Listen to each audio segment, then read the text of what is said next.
I'm joined for this week's Direct Edition news by Chris Starks, the writer, and Dave, the Masters comic book blogger extreme. Now, first thing we wanted to talk about is something I know is close to both of your hearts, casting for the Spider-Man reboot. So tell me, who's in the new movie that we know about so far? Well, I know Andrew Garfield has been recast as Peter Parker, which a lot of people are saying is good because they're saying he looks like Peter Parker and it's time for a reboot. Personally, I don't really think it's time for a reboot. I think it's way too soon. I think they've cast him too much in the role of, well, we need someone who looks good for the ladies instead of, you know, what Peter Parker truly is.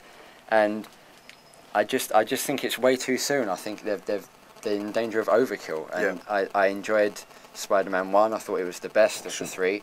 And I thought it just got progressively worse. It's usually what happens when you throw more money at a franchise. It becomes quite repetitious, and you throw more people into the mix, and it becomes quite error-some, really, doesn't it? So I think they should have just ended the whole thing at 3, because 3 was the worst of the lot, and not gone any further. Well, I don't know. See, that for me, that's an argument for why you would do a reboot. If 1 was the last genuinely good Spider-Man movie, it's been ages since we've had a decent movie, and it's worth, you know what I mean? You know, it's been like 5 years since that, 6 years since the first Spider-Man movie, so it's probably worth a reboot if you're thinking about it in those terms, that the actual second 2 of that trilogy weren't particularly good. The one thing that does concern me is that usually when the internet buzz says someone's going to be rubbish in a role, they generally end up being good. Yeah. And so that's the concern for me. If everybody's like, yeah, that guy will be Spider-Man, I think that worries me. Because last everybody said Daniel Craig can't be James Bond. Daniel Craig was a good James Bond, you know what I mean? And so, you know what I mean? It's like, if people are going, yeah, he'll be good, most of the time, we don't know. We haven't got a clue, any of us who kind of consider ourselves movie fans, we don't know who will be good in a role until that film is actually made, because we don't have all of the information. Only the director and the production team know exactly what they're trying to do, so they know who's right for their role. Exactly. So that would concern me a little bit, but hopefully, I mean, to tell the honest truth, after the last one, with the which was just too many characters, and I think the worst thing for me in the last one was the dance routine. Oh, big mess. Outmatched only by the one done by Reed Richards in Fantastic Four. Okay, yeah, but look, listen, Marvel, right? Your characters should never dance. Never. Ever. Ever. Never. Even if the character's called Dancer Man, don't dance. Exactly. Yeah, just leave that where it is. Let it go. It doesn't need to dance. You can web people. Leave it. Doesn't need to dance. And here end the lesson for Marvel.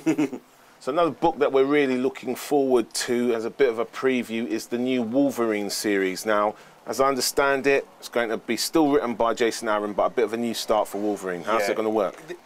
Coming off the back of Wolverine Origins, it's now going to take Wolverine's soul into hell, but his body's still going to manage to wreak havoc on Earth. And apparently John Wraith is going to come back into it, who I believed for a long time was dead anyway. So we don't know what kind of part Dickens going to play in this, but I just wonder, I mean, Dickens was a good character to me, but I don't know where he's going to go after Dark Avengers without the suit and mocking Logan and his daddy issues, basically. I don't know if he can stand on his own. It remains to be seen, and I don't want to say he can't, but I just don't know where Dickens is going to fit into this story, and I hope he does, and I hope it's in a good way.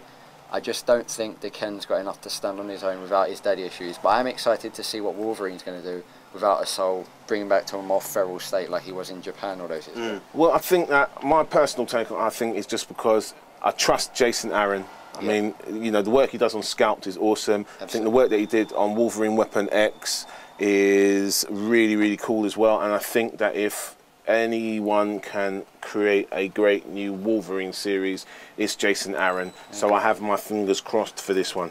I mean, we should see that sometime in August, and if we can, we'll make sure we bring you a review in the main show. That's pretty much all we've got time for this week's news. Thanks to the Starks, man. It's good to have you on the show. It's good to be here. And the Mast as well. Don't forget you can check out Dave's blog. It's where? Welcome to themast.blogspot.com. Okay, all right. We'll catch you next time for more Direct Edition news. Say peace, everybody. Peace.